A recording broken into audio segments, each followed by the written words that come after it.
On the edge of the Tanami Desert, amid the rugged beauty of Australia's Red Centre, there's a small town with a deep and permanent scar. Today, the Yundamu community is gathering in the hope of healing. Coroner Elizabeth Armitage travelling here to Warlpiri country to deliver her findings.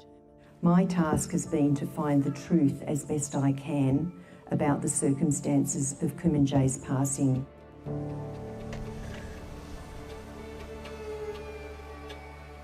It was the 9th of November 2019. Police from the Alice Springs Immediate Response Team set out to arrest 19-year-old Kumanjayi Walker for breaching bail and for threatening police with an axe 3 days earlier. You want to watch here?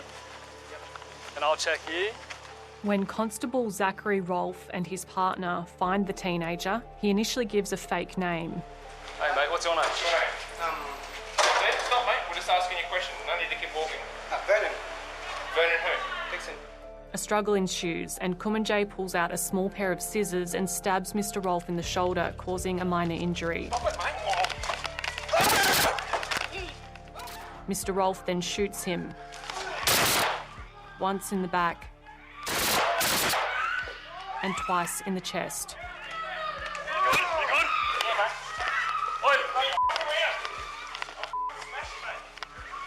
Police then took Kumanjayi to the Yundamu police station. Family and friends waited outside for hours, unsure if Kumanjayi was alive. All we're asking is to know if he's okay, but no, I think they're not telling us anything.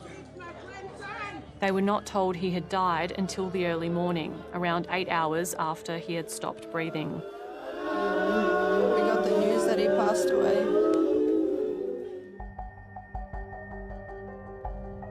Coroner Armitage found Kumanjayi's death was avoidable and that local Yundamu police had a better plan for Kumanjayi's arrest, which was supposed to be carried out early the next morning and involve officers who knew him.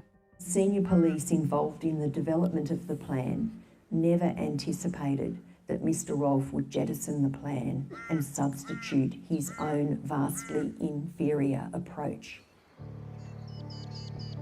A 2022 murder trial acquitted Zachary Rolfe of all charges related to Kumanjayi Walker's death. Obviously, I think that was the right decision to make, but a lot of people are hurting today, Kumanjayi's family and his community, and didn't need to get to this point, so I'm going to leave this space for them. It's another sad day. I just say, when we are going to get justice? When? But the subsequent inquest into Kumanjayi's death had a much broader scope, including examining the culture inside the NT police force. I found that Mr Rolfe was racist and that he worked in and was the beneficiary of an organisation with hallmarks of institutional racism. The inquest examined text messages sent between NT police members using racist terms, including the N-word.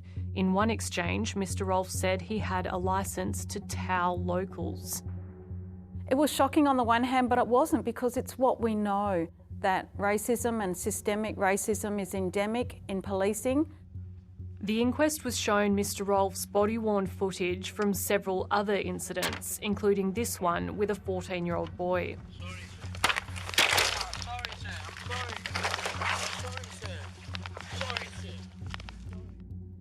He also recorded some videos on his phone to watch back later. Get 'em, boys. Boats. Oh, boats. He found combat situations exhilarating and had an interest in adrenaline-style policing. Zachary Rolfe initially resisted giving evidence to the inquest. Morning, Mr. Rolfe. How are you feeling about giving evidence today? But when he eventually did appear, he dropped a bombshell, telling the coroner that racist language was normalised within NT Police and revealing the elite TRG unit had an annual joke prize known as the Nugada Award or the Coon of the Year Award, handed out for outstanding lack of excellence. This revelation was later interrogated with Mr Rolfe's former colleague, Sergeant Lee Bowens. They were jokes. Can you explain how the joke works? What's the link between outstanding lack of excellence and Aboriginal people? The joke obviously is not a joke that everybody would associate with, as we all do different things and we all work in different fields. It's probably what we referred to as dark humour. I found that racist language and actions were not confined to Mr Rolfe, and this was not a case of one bad apple. Zachary Rolfe was dismissed from the NT Police in 2023 over an open letter he published criticising the force.